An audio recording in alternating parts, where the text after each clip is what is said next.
गुरुं गणपतिं दुर्गां भास्करं शिवाम् अच्युतं ब्रह्माणां गिरिजां लक्ष्मीं वाणीं वन्दे भूतये। बुद्धिर्बलं यशोधैर्यं निर्भयत्वमरोगता अजाढ्यं वाक्पटुत्वं च हनुमात् स्मरणात् भवेत्। विराट पुरुषा चैनल में सभी को स्वागत है।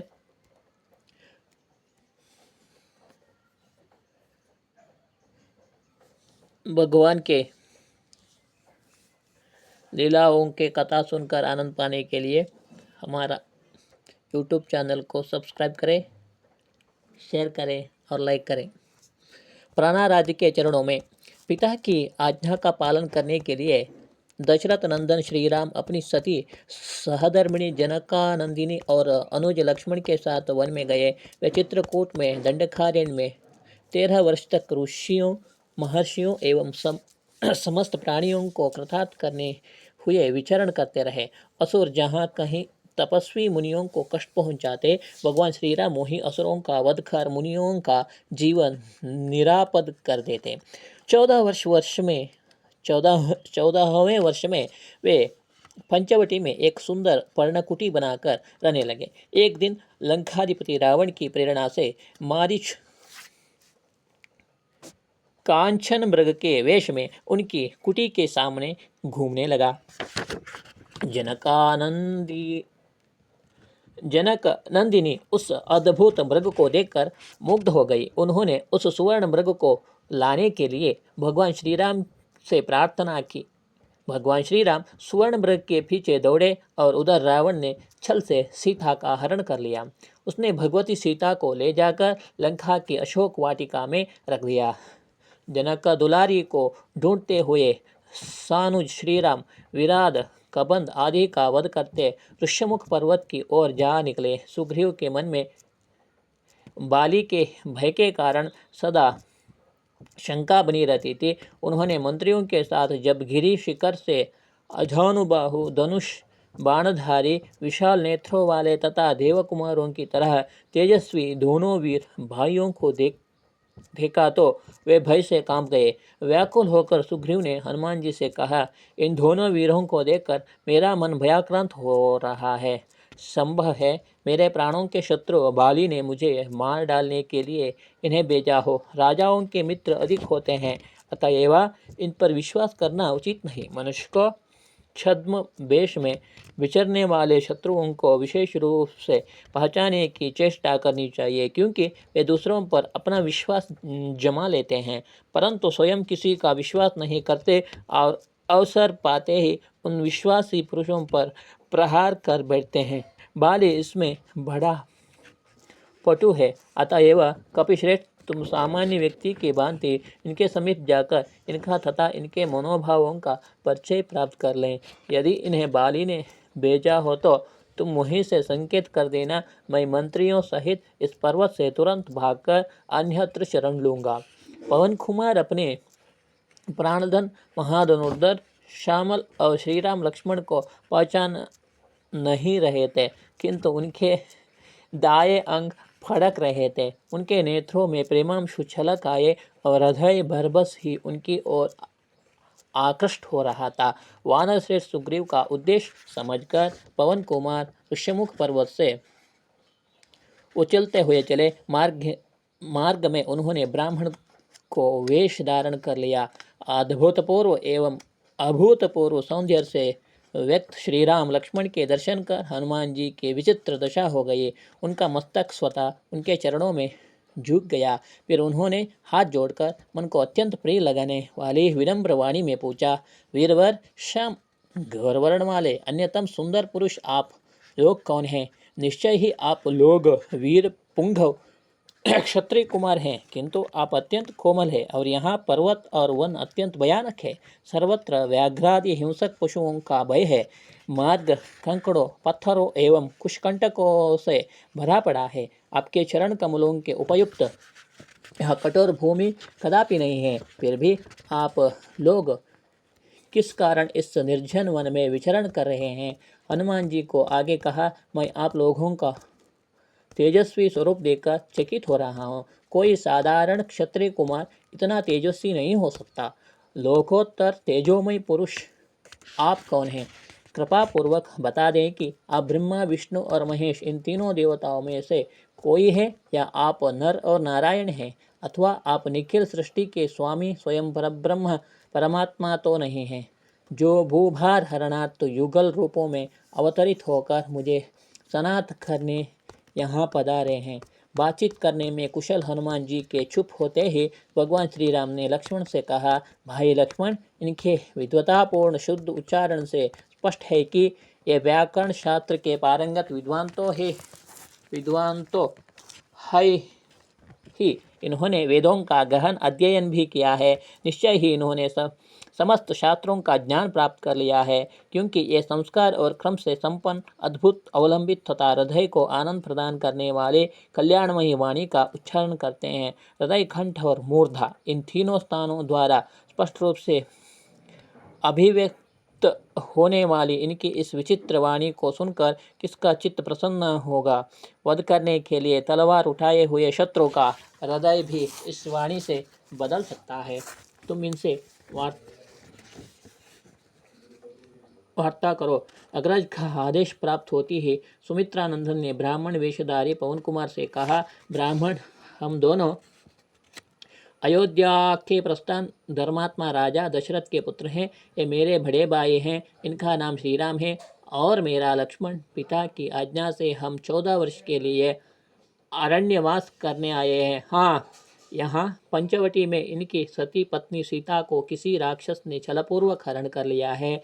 हम लोग इस बिहड़ वन में उन्हें ही ढूंढते फिर रहे हैं। आप लोग कौन हैं? कृपया अपना परिचय दीजिए। पवन कुमार सुमित्रानंदन से युगल रूपों का परिचय तो प्राप्त कर रहे थे, किंतु उनका ध्यान केंद्रित था जटा जाल से सुशोभित नवनीरद वपु श्रीराम के मुखारविंद पर। भुवन मोहन रूप जैसे उनके रोम रोम में प्रविष्ट हो रहा था। उनके नेत्र सजल एवं अंग पुलकित थे। अपने प्रभु का परिचय प्राप्त होने पर तो उन्हें अपनी सुधि भी न रही। पवन कुमार प्राणाराध्य श्रीराम के त्रैलोक के दुर्लभ पावन पद पद्मों में साष्टांग पड़ गए। वे व्याकुल होकर प्रेमाश्रुओं से उन भवाब्दीपोत युगल पद्मारुण चरणों का प्रक्षालन करने लगे। आंजनेय का अश्रु प्रवाह विराम नहीं ले रहा था। वाणी अवरुद्ध थी। धैर्यपूर्वक किसी प्रकार हाथ जोड़कर उन्होंने प्रार्थना की, दयामय प्रभु, मैं फामर आपको पहचान नहीं सका, भूल गया। यह तो स्वाभाविक है, किंतु आप अनजान बनकर यह कैसा प्रश्न कर रहे हैं? आप मुझे कैसे भूल गए? इन त्रैलोक्य या त्राता चरण कमलों के अतिरिक्त मेरे लिए और क्या अवलब्ध है? करुणा सिंधु, अब आप दया कीजिए, मुझे अपना लीजिए। नाथ, दयामय करुणा सिंधु, निश्चय वे भुवन प्रधान श्री राम करुणा निधि हैं। उनके पावनतम पाद पद्मों के पराग के कारण विरोधी ही तो प्रतिक्षण उच्छलित होता रहता है, पर उन्हें छल कपट प्रिय नहीं। आवरण से उनकी झांकी संभव नहीं। वे परमोधा सीता वल्लभ सर्वथा निश्चल निष्कंठ सरल हृदय देखते हैं। और पवन कुमार उपस्थित थे। ब्राह्मण वेश में उन्होंने अपने वास्तविक स्वरूप पर आवरण डाला रखा था। इसी कारण कमल नयन श्रीराम उनकी ओर अपलक दृगों से देख रहे थे। पर थे वे सर्वथा मौन। मारुतात्मज की अधीरता बढ़ती जा रही थी। आध्यात्मिक आकुल चित्त से रुदन करते हुए वे प्रार्थना करने लगे, प्रभु, मैं मोहग्रस्त अज्ञानांधकार में पड़ा हुआ एवं कुटिल हृदय हूँ। उस पर अपने मुझे विस्मरण कर दिया, फिर मेरी क्या दशा है? दयामय, अब आप दशा करें। प्राणाराध्य प्रभु के सम्मुख अशांत चित्त से करुण प्रार्थना करते हुए हनुमान जी आत्मविस्मृत हो गए। उन्हें अपने छद्मवेश का ध्यान नहीं रहा। उनका ब्राह्मण वेश स्वतः दूर हो गया। वे अब अपने वास्तविक वानर रूप में प्रभु के चरणों पर गिरकर रुदन करते हुए प्रार्थना कर रहे थे। करुणामय श्रीराम अपने अनन्य भक्त हनुमान जी को वास्तविक वानर रूप में देखा। फिर क्या देर थी, उन्होंने तत्क्षण समीर कुमार उठाया और अपनी प्रलब्ध भुजाओं में भरकर उन्हें अपने वक्ष से सटा लिया। उस समय भगवान और भक्त दोनों की अद्भुत दशा थी। प्रेममूर्ति भक्तवत्सल श्रीराम अपना अभेद मंगलमय कर कमल हनुमान जी के मस्तक पर फेर रहे थे। हर वे शिशु की भांति परम प्रभु के विशाल वक्ष से चिपक हुए शीसक रहे थे। उनकी वाणी अवरुद्ध हो गई थी। अपने प्रभु श्री राम की प्रीति का विश्वास हो जाने पर हनुमान जी ने श्री रामानुज लक्ष्मण के चरणों में प्रणाम किया। सुमित्रानंद ने भी उन्हें तुरंत उठाकर हृदय में लगा दिया। इसके अनंतर हनुमान जी ने भगवान श्री राम को सुग्रीव का परिचय दिया। नीति निपुण पवन कुमारों ने श्री राम के मुखारविंद को अपलक दृगों से देखते हुए विनम्र वाणी में कहा, प्रभु अपने ज्येष्ठ भ्राता वाली की भयानक शत्रुता के कारण सुग्रीव ऋषिमुख पर्वत पर निवास करते हैं। वे राज्य से बहिष्कृत और स्त्री के वियोग में अतिशय दुखी है। वे वनों पर्वतों में विपत्ति के दिन व्यतीत कर रहे हैं। यही स्थिति आपके भी सुग्रीव को समर्थ सहयोगी की आवश्यकता है। यदि आप उनसे मैत्री स्थापित कर लें तो निश्चय ही सुग्रीव को बड़ी प्रसन्नता होगी और अपना राज तथा पत्नी प्राप्त हो जाने पर वे सीता के अन्वेषण एवं उन्हें प्राप्त करने में बहुमूल्य सहयोग प्रदान कर सकेंगे। अतएव मेरी प्रार्थना है कि आप सुग्रीव को आत्मीय बना ले। भगवान श्री राम की स्वीकृति मिलने पर पवन कुमार उन युगल मूर्तियों को अपने कंठों पर बैठाकर ऋष्यमुख के लिए चल पड़े। हनुमान जी को श्री राम लक्ष्मण सहित अपनी ओर आते देखकर सुग्रीव को बड़ी प्रसन्नता हुई। श्री आंजनेय युगल मूर्तियों सहित सुग्रीव के समीप पहुंचे। सुग्रीव ने उन परम तेजस्वी कुमारों को प्रणाम किया। हनुमान जी ने सुग्रीव का भगवान श्री राम से परिचय कराया। तदंतर उन्होंने प्रज्वलित अग्नि को साक्षी देकर धर्मवत्सल श्री राम एवं सुग्रीव में मैत्री स्थापित कर दी। भगवान श्री राम एवं वनराज सुग्रीव दोनों प्रसन्न हुए। फिर सुग्रीव अधिक पदोत्तर और फूलों वाली शाखा बिछाकर उस पर अत्यंत आदरपूर्वक सीतापति श्री राम को बैठाकर स्वयं उनके साथ बैठे। हनुमान जी ने चंदन वृक्ष की एक पुष्पित डाली तोड़कर सुमित्रानंदन को बैठने के लिए दी। हर्षोत्पल सुग्रीव ने निग्ध मधुर वाणी में अपनी विस्तृत कथा सुनाते हुए भी दशरथ नंदन से कहा, रघुनंदन बाली ने मेरी प्राणप्रिय पत्नी को मुझसे छीनकर अत्यंत क्रूरतापूर्वक मुझे निकाला दिया। मैं उन्हें के त्रास और भय से उद्भ्रांत चित्त होकर इस पर्वत पर निवास करता हूँ। आप मुझे अभय कर दीजिए। भगवान श्री राम ने वचन दिया, मित्र सुग्रीव, मैं भाली को अपने एक ही बाण से मार डालूंगा। विश्वास करो, मेरे अमोघ बाण से उसके प्राण की रक्षा किसी प्रकार संभव नहीं। निखिल भुवना पावन भगवान श्री रामचंद्र की एक ही बाण से भाली मारे गए। त्रैलोक्य त्राता श्री राम के सम्मुख उन्होंने अपने भौतिक कलेवर का त्याग किया।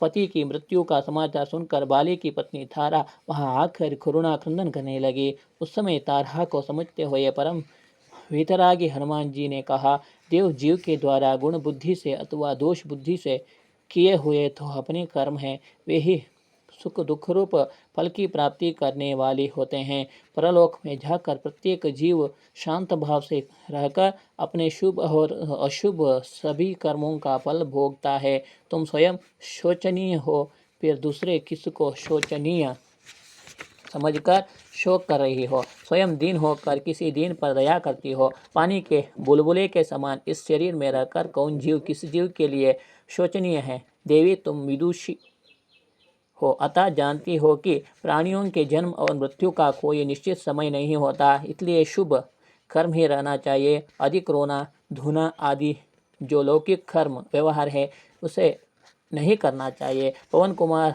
ने तारा को समझते हुए यहाँ भी कहा, तुम्हारे पुत्र कुमार अंगद जीवित हैं, अब तुम्हें इन्हीं की ओर देखना चाहिए और इनके लिए भविष्य में जो उन्नति के साधक श्रेष्ठ कार्य हो उनका विचार करना चाहिए। बाली का अंत्येष्टि संस्कार हुआ। श्री लक्ष्मण जी ने कपिराज सुग्रीव को किष्किंधापति के पद पर सविधि अभिषिक्त कर दिया। भाली पुत्र अंगद युवराज हुए।